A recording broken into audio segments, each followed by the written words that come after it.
What up, friends and family? We're here, back at it again. I found a video, a little Kasem did, I guess, a documentary about Elvis Presley. The Echo Will Never Die. I did something about this, but I think it was a short video. So this is longer. This is almost 50 minutes. So let's get right into it. Don't forget, subscribe to the channel, leave a like, comment, and if you don't, just watch the videos. Appreciate you.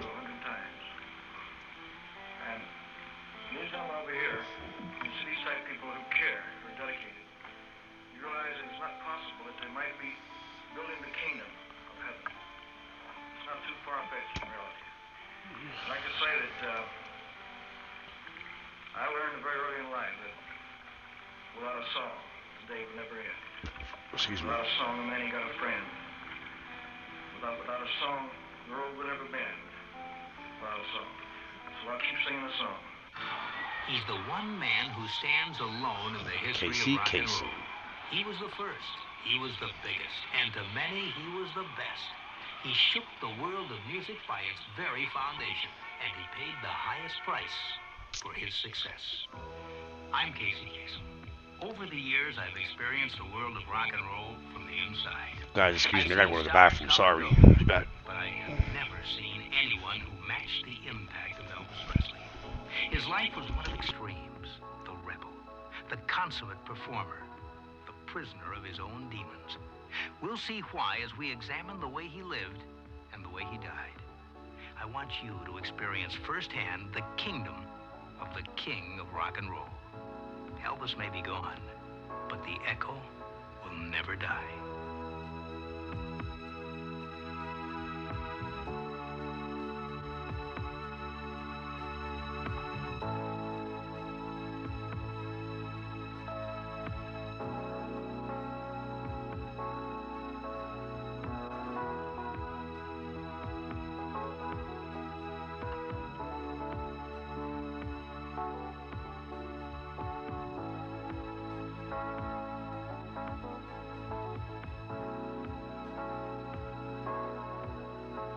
Elvis was born into poverty in the town of Tupelo, Mississippi.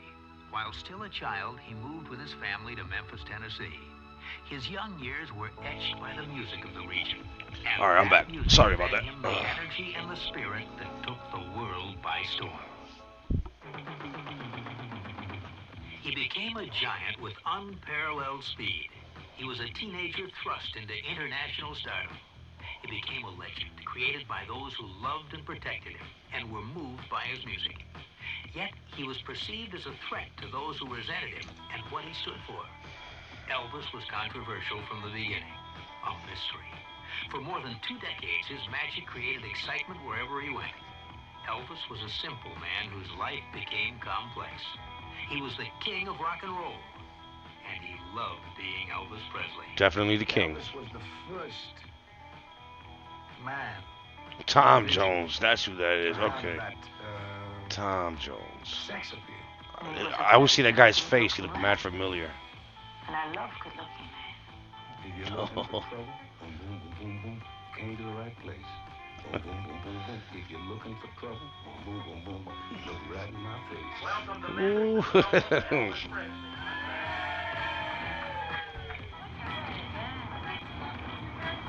Boom, boom, boom, boom, boom.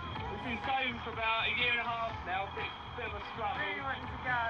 Vive Elvis, vive la France, Vive la and France. okay, and vive l'Amérique. I'm the president of the Swedish fan club and arrange a trip every year for the Scandinavian Elvis fans. What on earth that you Yo, want? he had fans So, everywhere. I He's a global icon, global star. Publicity shot of Elvis Presley, 310 up front. I guess it does look crazy to everybody. But it's because they don't feel it and they don't understand it. I wish I was born back in those days so I could have felt it and I would have understood it. Trust me. That's why we love it. The Echo Will Never Die. Kasem presents The Echo Will Never Die. I've never written a song. I wish I could. I wish I was like some of my rivals. Those guys, they're pretty good songwriters. Yo, that's awesome. I did good to get out of high school. Hold on. People don't normally say that. Like, I don't write my songs. You know what I mean? Like, I give credit to my colleagues basically. Like, they write their songs, they're amazing. But he had that voice to take a song that he didn't write, and that's hard. Somebody write a song for you, you take it and do it your way. Because that person who wrote it had their own way of writing that song, had their own sound. You know what I mean? So him taking, that's even talent. That's talent right there. Like, he's singing other people's songs. Like, that's crazy. I think he saw, when he was growing up, he saw that the black people in the South had a certain feel for music. And I think he just loved that music and wanted to put it across in his way. Because until Elvis Presley, nobody was doing that, only black people, you know. And I think Wow. he heard it and liked it. Just him saying shit like that to me, like, choked up. And he felt Like, that he damn. had something to give the world, and nothing was going to stop him. This is Beale Street, the home of the blues.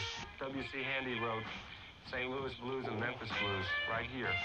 David Marsh is a noted journalist, pop critic, and music historian. He's a recognized authority on Elvis. Elvis sitting in that corner back there at two clubs called the Paradise and the Handy Club. And in those days, he was the only white boy singing the blues. Elvis wanted to be... Hold on, did they close that street down for the day just to do this documentary? Cause damn, they did that shit, yo. Elvis is so important to closing the whole street. Now look at Ghost Town. That's crazy. a great singer in a lot of ways. He wanted to be a blues singer mostly, I think. That was what his real talent was to do. And he admired people like Howlin' Wolf, like Kasem Jr., Parker, Roy Brown, the great rhythm and blues and blues singers of that period. As well, he sang with gospel choirs and stuff like that all around town, black churches and white churches both, which not very many kids did then. Like most black people in the South, and to whose suit God has pressed down a harp of 1,000 strings, it only needed tuning. Elvis's voice was that type of voice that agreed with the thought of Calvary.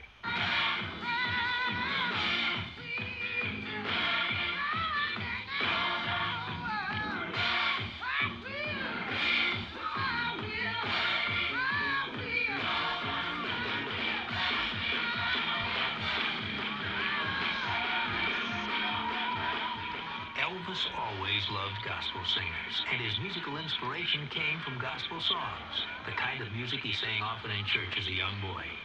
It remained a major influence throughout his career. That's where I think BB King. most of us get that feeling. I met him before. He came to eat in our restaurant over here in Hoylake, Massachusetts. That was one of the things that Elvis liked. And I Long think time this ago. is one of the things that He was on tour. He had his big tour bus, had BB King on it. especially Real fellas nice. used to think that he was doing that to show off for the ladies, but really this was just Elvis.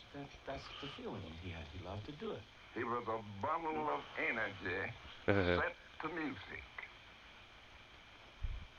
And that echo will never die. It's a long way from gospel choirs to the top 10, but Elvis was serious about his singing. What he needed was a break. And that break came when he met Sam Phillips, owner of the legendary Sun Records in Memphis. And together with Scotty Moore and Bill Black, they woodshedded for hours and days and months in the studio and finally came up with a record called That's All Right, Mama, which has all that ease and freedom and passion. And when Dewey Phillips played it on WHBQ here in Memphis on his Red Hot and Blue show, that was it. People went berserk.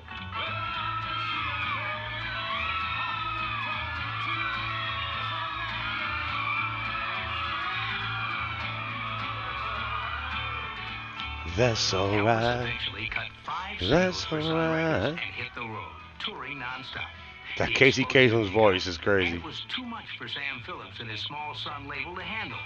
Enter Colonel Tom Parker. His who'd voice come is up the unique ranks like of Elvis, you know? carnivals and sideshows. The Colonel knew what would work with audiences. And in Elvis, he found his greatest act.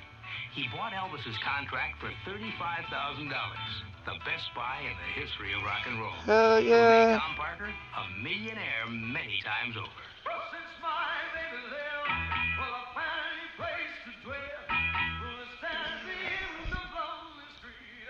There we go down. The Colonel and Elvis were a team made in heaven. The king of rock and roll and the master of promotion. Together, they were a gold mine bigger than the big time. But what's interesting to note is that as much as Elvis shook up the country, he never left Memphis. The echo will never die. Well, I never thought much about it. In fact, I have never thought of marriage. I've never even thought of it. I'll say this much. I'm not thinking of it right now, but if I were to decide to get married, it wouldn't be a secret. I mean, I'd let everybody know about it, but I have no plans for marriage. I have no specific loves, and I'm not engaged. I'm not going to stay with nobody or anything like that. Elvis traveled in the fast lane during his life, but he held very traditional attitudes about women. He worshipped his mother and was devastated by her death. His induction into the Army also caught him off guard, but ever the patriot, he put his career on hold and went off to Germany. There, he met Priscilla, his wife to be. Beautiful She Priscilla. was the only woman who could come close to filling the void left by his mother. While he was in the service, Elvis always insisted on being just one of the boys. That Elvis, camera on since him. you've been in the Army, have the boys given you kind of a rough time? Remind me like Ted Williams, you know what I mean, right? Because, we play baseball, right? I think he went to the Army and came back to play baseball. Like, he went to the Army, he sang, he went to the Army and came back to sing again. It's amazing. Like, respect to that man. Rest in peace, also. Your past career, would you say? No, sir, I was very surprised. I've never met a better group of boys in my life. They probably would have if it'd been like everybody thought. I mean, everybody thought I wouldn't have to work and I would be given special treatment and this and that. But when they looked around and saw I was on KP and I was pulling guard and everything just like they were, well, they figured, well, it's just like us. Have 2 years of sobering Army life changed your mind about rock and roll? Sobering Army life? No, it hasn't. It hasn't changed my mind because I was in tanks for a long time, you see. And they rock and roll quite a bit. They do rock and roll quite a bit. His crossover into films became a major media event. He did 4 before he was drafted in 1958 and eventually starred in 31 features. The first was Love Me Tender in 1956. His favorite was King Creole. He also did 2 concert films, a total of 33 movies. All were moneymakers. Damn. Elvis was first signed Wow. by producer Hal Wallace, who had more than 200 films to his credit, including Casablanca. He made 9 of the early Elvis pictures. One of the best movies ever. Musically, the 60s was a decade of decline for Elvis. The songs he recorded were soundtracks released with the movies, and often they didn't make much sense without the film. But he made $1 million a picture, a percentage of the profits, and still more from the records. Hold on, he made 33 films, it said. That's 33 million. Plus the profits, so let's say profits, let's say about probably like 50-something million. Like, plus his music, like, wow. Wow. I wonder who stood with all his estate and all that stuff. Hal Wallace and said, well, Ursula, you were with us for a year and you misbehaved, and here we have a picture. Ursula Andress. Andress. The only way I knew Elvis was from television, because this was this new idol who was gonna, this hip-swinging lover with a guitar, and I said, oh my God. Yo, they speak so highly about him. Everybody. And all big celebrities, yo. It's crazy. All different colors. Full of charm and love in his eyes and kindness and being so considerate and warm that I was so surprised.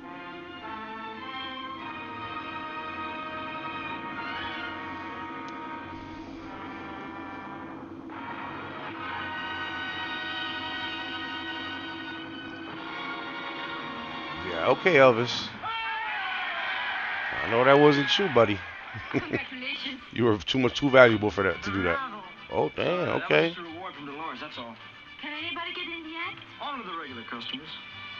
Oh, little playboy. Look at him. Kiss two women right there in one scene. Exactly in the line of Marlon Brando and James Dean. And he made 6 of his first 7 movies in that tradition. They were tough kid movies, kids with a chip on their shoulder, who hit out at life and at themselves and did a lot of damage.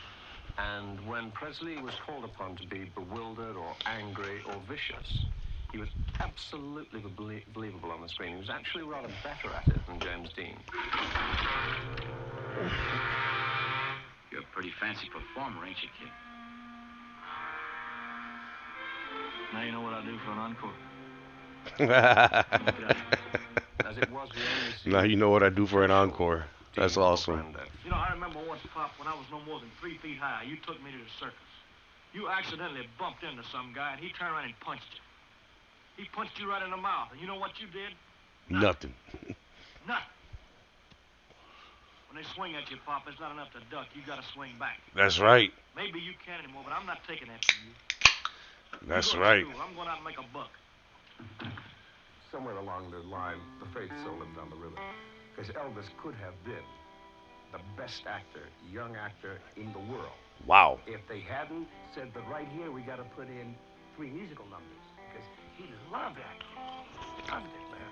And I think what my personal opinion is, after doing the formula pictures, the Elvis Presley formula pictures, he just said, the hell with it.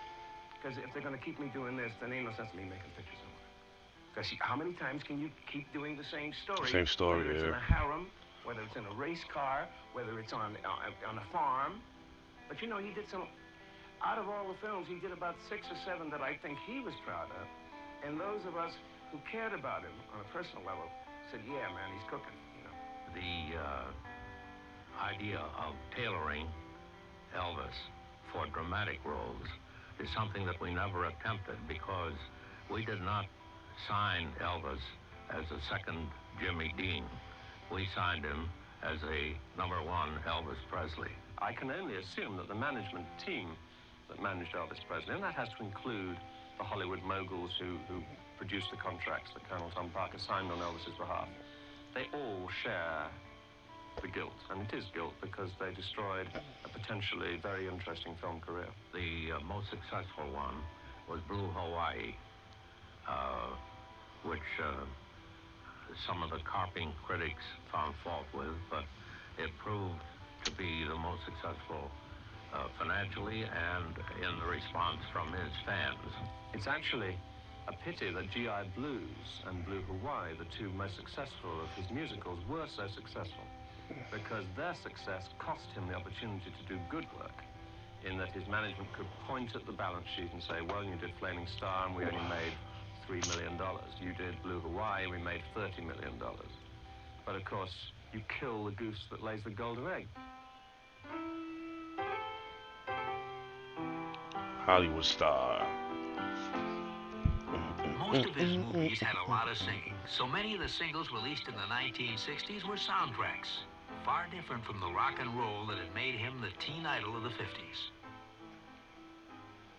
I got a call from Elvis. Actually, Tom Diskin, I think it was, called me. And he asked me if I could go to Los Angeles to do a movie with Elvis. Now, I didn't know whether that meant to play, to be in the movie, or whatever. But I shortly found out it was to play on the soundtrack. And then It don't matter, man. Elvis calls you, you go. You know what I mean? You just go. I've spent Ain't my no public waiting. life in a bathing suit. From now on, I am going to be as serious. records at the same time. Take Mr. Crawford, shaking your hand. He's gonna look good in your frying pan. If you fry him crisp or you boil him right, he'll be sweeter than sugar when you leave his bite. Crawfish. We'd get through all of the music in one day, possibly. Usually we would come back and make some retakes because they weren't all perfect records by any means. After the Army, the scores really went downhill, except for Doc Pomus and Mort Schumann, who wrote the Viva Las Vegas score, which is real good. The rest of it was just awful. He had to sing things like Fort Lauderdale Chamber of Commerce. That was a song title. Do the Clam. There was Song of the Shrimp. Just awful stuff. You couldn't believe that he would get up in the morning and be able to face doing it. A lot of critics came down hard on Elvis for the music that came out of these movies. It wasn't the pure rock and roll that we were accustomed to, but it was good for the box office. Yeah. It's good for whatever it's made for. You know what I mean? That's all that mattered. He still made money. Ooh, some Spanish. Oh, my people. Vaya. What? You're dealing with publishers. Was he you're singing dealing Spanish? With songwriters. You're dealing with friends that want you to do Excuse a me. song. I mean, Oof. everything you can think of, I think, was thrown at Elvis as far as material goes. We did a number of bad songs. I don't care where we go, so lead on, mi amigo. I think I'm gonna like it.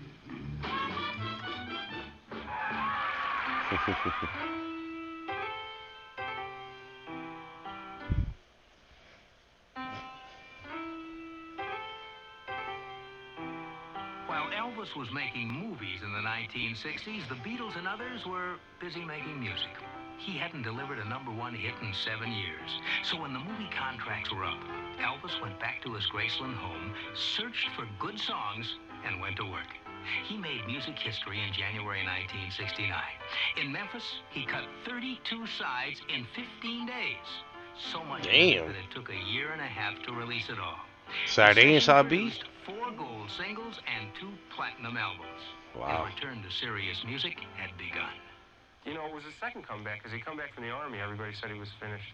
But this comeback was bigger because he'd been out in public and nobody'd ever done it before. And it was like, I remember feeling a real joy. Yo, so Elvis was like, yo. We got him back. With his What? recording career on the way again, the second Let step me of see, the music who's comeback done was it? to reestablish Jennifer himself Lopez, as a probably. You know what I mean? #1 live performer. Actress, singer, He the hadn't been on actress, stage in singer, 8 you know what I mean? So in July of 1969, Who else? Elvis armed Let me know. himself with a full orchestra, 2 backup vocal groups, Like, and that's set out crazy. to Like, he conquer was the like toughest one of entertainment town in the world. And for 32 bigger than the incredible president. nights, it was Bigger than standing kings room and only. queens. One friend who traveled Funny how over I the said years that. with When I Elvis, said who queens, handled it his said business queens and up wrote there. his checks, recalls an earlier visit to Las Vegas. First time Elvis came to I've been to Las Vegas. That's was all, yeah. 1956, and he bombed, mainly because Oh, Vegas is. Whew. and they just didn't understand his music, and they thought he was vulgar. But then when he came back in 1969, he took this town by storm. Elvis really didn't have a lot of close friends as far as other entertainers were concerned. There were some that he really liked and admired, some who he talked to, Sammy Davis, Tom Jones. Elvis came to see me in the Flamingo in '68, and he said at that time that he wanted to come back on stage because that's all he felt. He felt that he was an entertainer, a live entertainer, and that was the most important thing to him. And it's the same thing to me. He said, but when I get on the stage, he said, that's my world. I said, tell me about it. I said, that's what makes me exist. When you get, no matter what the problems are before you go on stage, when you get on that stage, and that's what he had. Call it charisma, call it point of view, call it whatever you will, but he had that. And you could see him when he was on that stage working, you know, and everybody's doing this and being afraid that someone's going to come on the stage and the security and everything else. He was out there just doing his thing and making them and having fun with whoever's sitting ringside. That was his thing, have fun, you know. And Hell entertain yeah, have people fun. to the best Enjoy of his life. ability, You which only he have did. one life to live.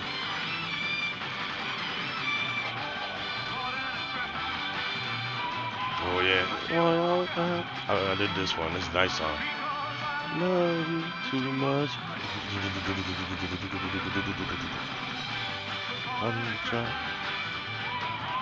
I can walk out.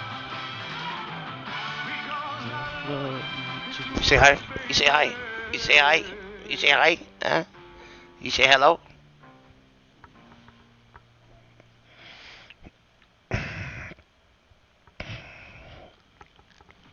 Good boy.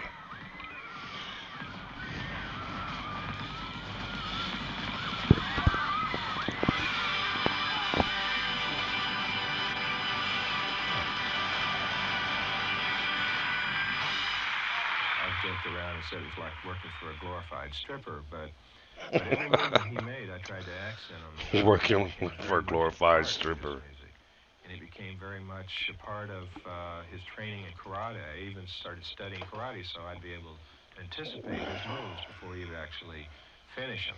Before he could sing the first song, the audience got up and gave him a standing ovation for at least 10 minutes, like, hey man, welcome back.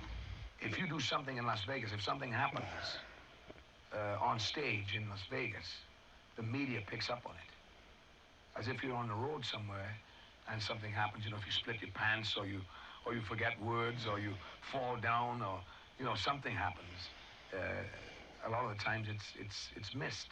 But in In Vegas, oh yeah. It's picked up on. Hell yeah. So, all those things, there's That's the capital of entertainment right there. And if you do well in Vegas, people know about it. Hell yeah. To succeed in Vegas and have longevity is the finest compliment that any performer can receive. If you get the support of the people who live there and the support of your people who come out. There's never been an artist in the history of Vegas, I think. Somebody can correct me if I'm wrong, but I don't think there's ever been an artist that when his name went on the marquee, they knew he was coming. People came from all over the world. I never heard of that. Wow. But with his arrival All over the in Las world. Vegas, there had come changes. His singing was better than ever. But those close to him could notice that Elvis was a different person. Oh, from the first time we met to the last few times I saw him, I noticed changes, yes. I noticed changes. Because he was more withdrawn. He was more within himself. Well, I'm going to have one with Sammy Davis, man. And the fun... I'm going to have one. The fun, nutty things came further apart than they used to do. Of course, he was getting older. You know, he'd got a marriage, had a kid, blah, blah, blah, blah, blah. And those things affect you. And I think there's not a performer alive that doesn't doubt himself at a point.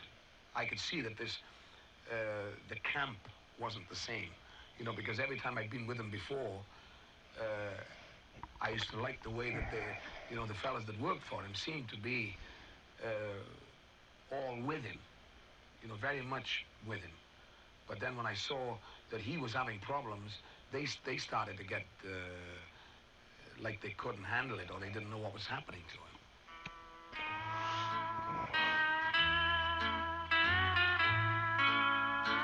The music comeback was complete. Yeah, Hawaii. 1973.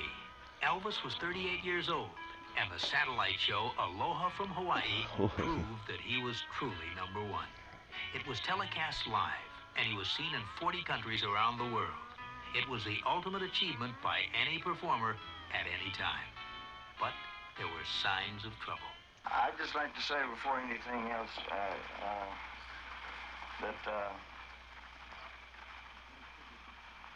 it's a great privilege to do this satellite program, and I'm going to do my best, and all the people that work with me, to do a good show.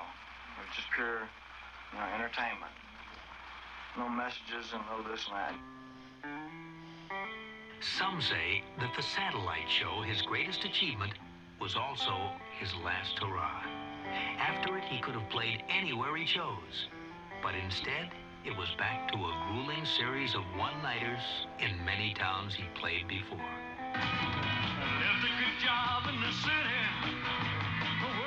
Yeah, but I bet you all those places he went to were filled up, though.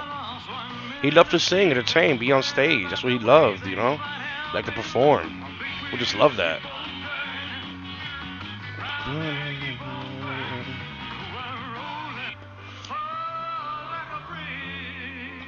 Over troubled waters, I'll lay me down. Bridge over troubled, I will lay me down. Oof. Elvis had achieved everything a performer could dream of. But personal problems began to overtake him. The creative fire was gone. He was a different Elvis Presley. It would take only 4 years.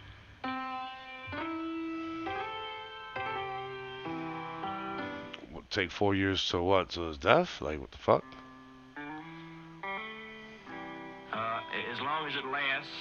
As long as it sells, I'll continue doing it.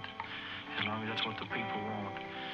And if they change, if it dies out, See, I'll he was try for to the do something people. else. You don't care If doing that big doesn't work, things. He I'll just wanted say, to just well, I get had my people day. in little His small last 4 towns everywhere years, across the Elvis states. recorded only 30 You know? songs. When out on tour, he retreated to Graceland and tried to recapture those earlier days. But it wasn't the same. His 6-year marriage to Priscilla ended in divorce. Health and personal problems increased, and he was overweight. Many old friends were replaced by new ones. On August 16, 1977, Elvis was found dead in his home at Graceland. Wow. He was only 42 years old. When I say I Yo, could he see was the only end coming, 2 years older than me when he died. Go Wow. on stage and he'd go in to talk to him, and That's sad. hardly even 42 years coherent. old. his eyes would be He closed. still had like 40 years, He'd 50 hardly years even left open in his him. eyes to talk 40 to at you. least, we all, you know? He would be drowsy. Average. We doubt whether he would even get through the show or not. There were nights when I just physically would pound the drums as hard as I could, just to like to kick him in the rear end, to wake up, we're on stage, There were other nights when he'd come out there wired to the wall, couldn't slow him down for anything. I apologize, excuse me. And you can't, that's destructive. Whatever those reasons were, I don't know. I can't imagine that Elvis could have ended any other way, but that's more because of how people treat other people than it is because of any fault in Elvis. If the world was the pure world that I hear when I hear him singing If I Can Dream or Follow That Dream or Mystery Train, then yeah, I can see Elvis living forever. And I think the Elvis in that music will live forever. Perhaps he was the flawed hero we should all be looking for in the 20th century, in that he had all the gifts and the opportunities, and faced with the possibility of anything, destroyed himself by self-abuse, possibly by drugs, possibly by listening to wrong advice, by indulging his other weaknesses, and not realizing how fortunate he was, and understanding that a certain discipline is necessary. And we live in the first age that had the ability to destroy itself completely. And Elvis seems perhaps a symbol of all that possibility going to waste and just ending without any warning. You see, Elvis was such a phenomenon that when people see a man so big as Elvis was go the way he went, and dying the way he did, I think that that it affects people and makes them wonder, how could that happen to a man like that? And it's in that way it's tragic.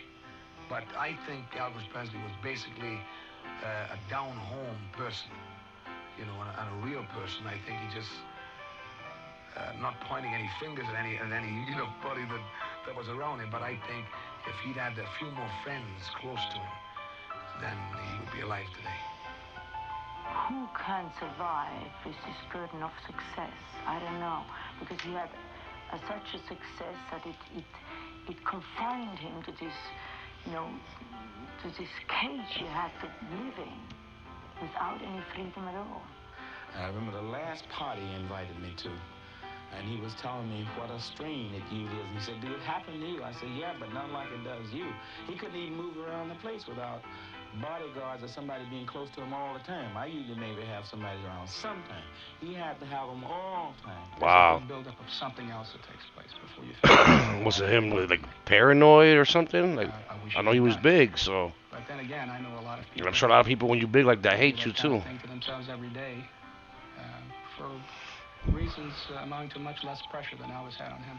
I remember in the early years he used to say, "Hey man, if it all stops now, I'll just look back and say it was great." But I don't think he could have done that in later years. What kept him going is that he wanted to continue being Elvis Presley. It ain't my business what he did. Only thing I want to know, was he my friend? Did I enjoy him as a performer? Did he give the world of entertainment something? Yes, on all counts. And that's the name of that tune. You understand what I mean? Good. Because without the jazz don't matter.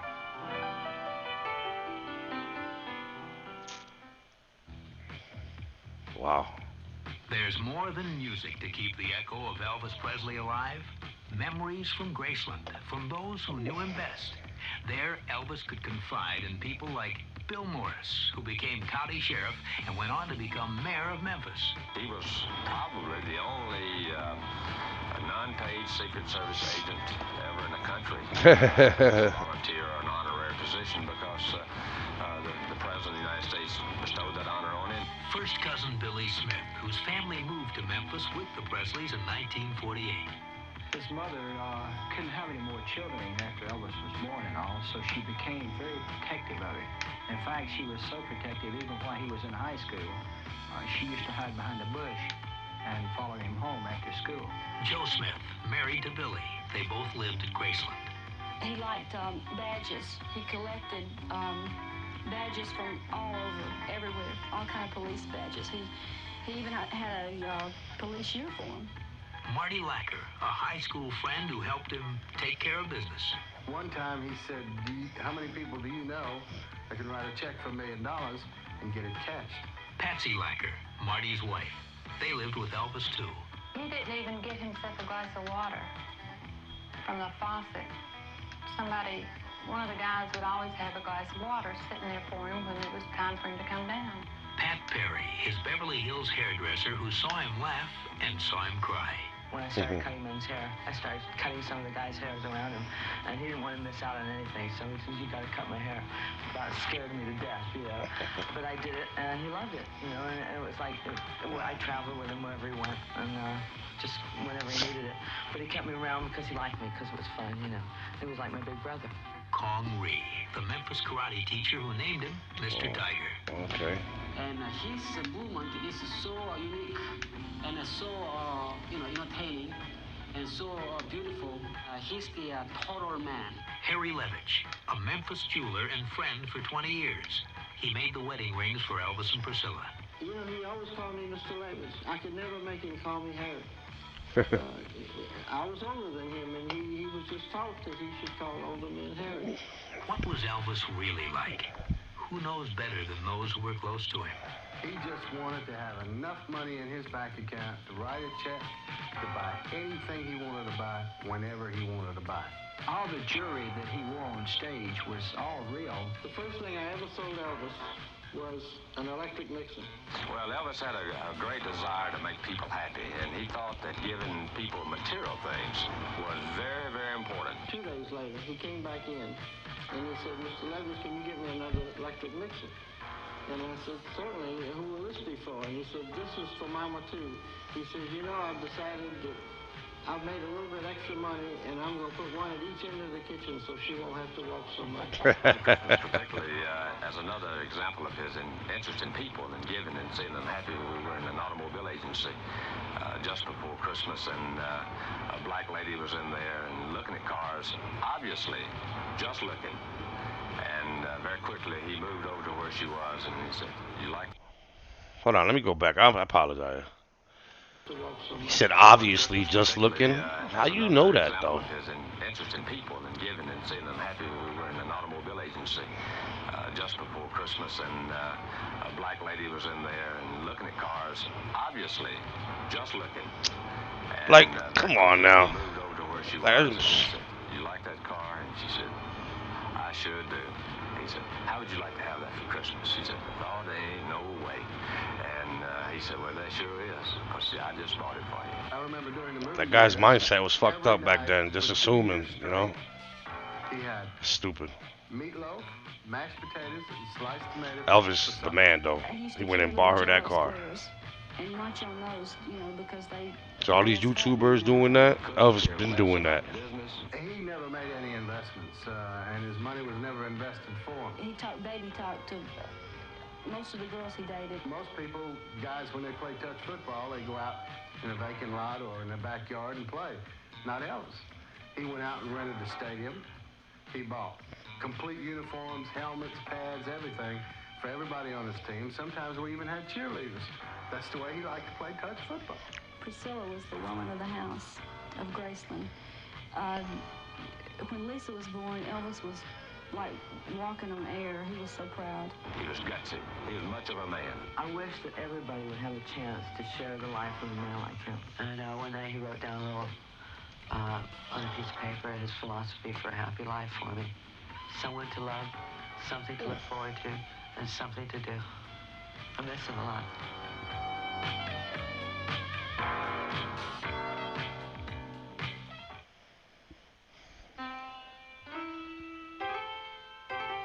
The 1984. death of Elvis resulted Wow. in unbelievable I was 3 years old. and exploitation. Each year, some 500,000 people visit Graceland to pay homage to their fallen idol, an unprecedented phenomenon. Hero worship like the world has never seen. We still have plenty of Graceland tickets left available to tour through Elvis's home. Excuse me. Graceland Mansion. Don't miss this exciting Elvis Memorial Tour featuring the highlights of the life and times of Elvis Presley. A featured highlight of the tour includes a guided tour through Graceland Mansion and the guided tour through the world-famous Sun Recording Studio. Oh yeah. I heard there's a museum. His house is turning into a museum and stuff like that. I've been coming down, I guess, about 15 years. And there's a bunch of us that used to come down here and sit around, wait for Elvis. Just wait for him to come out, follow him to the movies.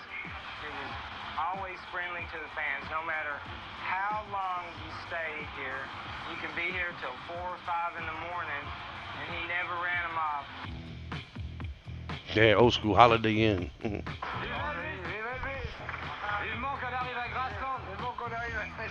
I think he has many, all of characters of human beings. For example, sometimes wise, timid, strong and weak, and sad and good. Many characters. That's why we love him. Some of these people here take out 2 jobs. They're not wealthy. They're just ordinary people. My mum's always liked Elvis, my dad's always liked Elvis. We've always heard his music. Ever since he first died, when I was 16, 17.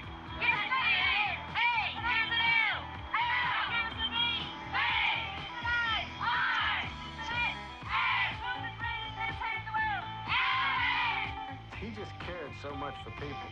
And throughout the years, he said, if it wasn't for my fans, man, I just wouldn't be where I am today, and I wouldn't have the things that I have. And so I thanked him. And the best way he thanked them was to entertain them and make them feel loved. When Elvis died, it was absolutely clear to me that he would become more popular in death than he had in life. Because immediately he died, the disappointments of a badly handled career and a disintegrating personal life were no longer relevant. They could be forgotten. We could choose to remember what we wanted of Elvis Presley. 310 up front. 330 up front. 380 up front. 400 over on the side. 450. 5 big ones. That's a fucking auction for his picture. $500. Sold 500. Wow. When he died, in terms of commercial popularity, he became a social phenomenon, the one star who would be larger after death than in life. And his fans won't ever forget him. It is like a religious experience, because most of them have felt their love, as it's always described for Elvis, with such intensity that having once felt it, this is something they'll never let go of. And although it may become embarrassing to those who don't share it, as the years go by, the ones who do will work even harder to relive it and to bring it back. And consequently, these jamborees in Memphis, necrophiliac jamborees, if you like, will become bigger and louder and more popular as the years go by. I learned very early in life that without a song, the day would never end. Without a song, a man ain't got a friend. Without a song, the road would never bend. Without a song. So I keep singing the song. Somewhere Wow. I know there's a blue sweet heaven, a blue sweet heaven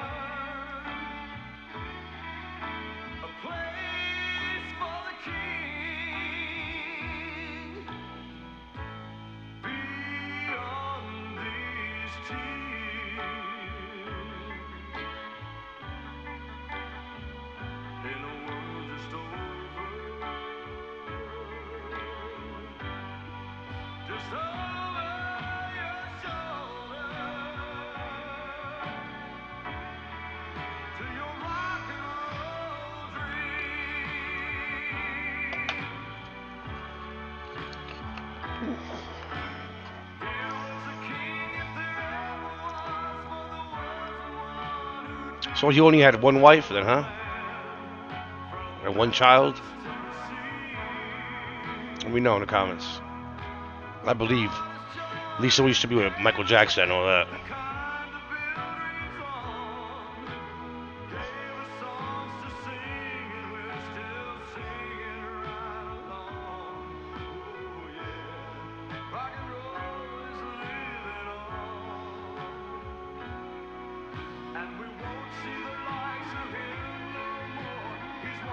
I wonder who owns the rights to Elvis. That's the person who's making a lot of money off Elvis. I hope it's his family at least.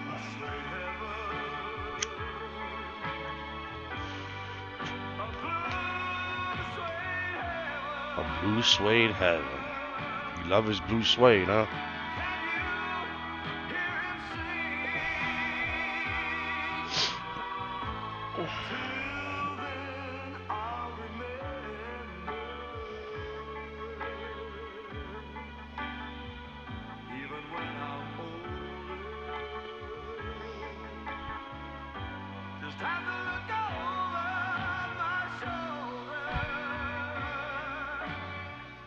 Before he died, Elvis recorded more than 600 songs and became the king of the charts.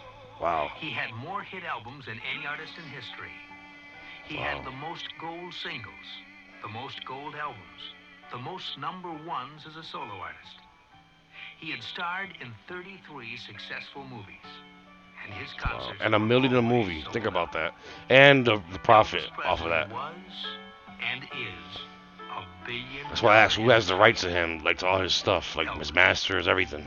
The echo will never die. Because they're very rich. I hope you've enjoyed this look at Elvis. He was a complex man, sophisticated, yet childlike, puritanical, but in many ways excessive. But whatever Elvis was, he was loved, and he'll forever be the king of rock. Listen, I was never even born.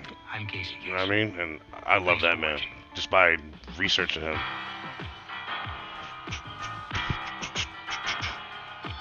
This was pretty good. I like this.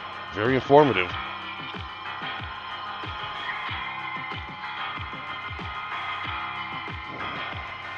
Wow. Wow, wow. That was very informative. I love it. Love it. Everybody, I appreciate you guys. Subscribe to the channel, leave a like, comment. And if you don't want to, you don't have to. Just watch my videos. See you next time.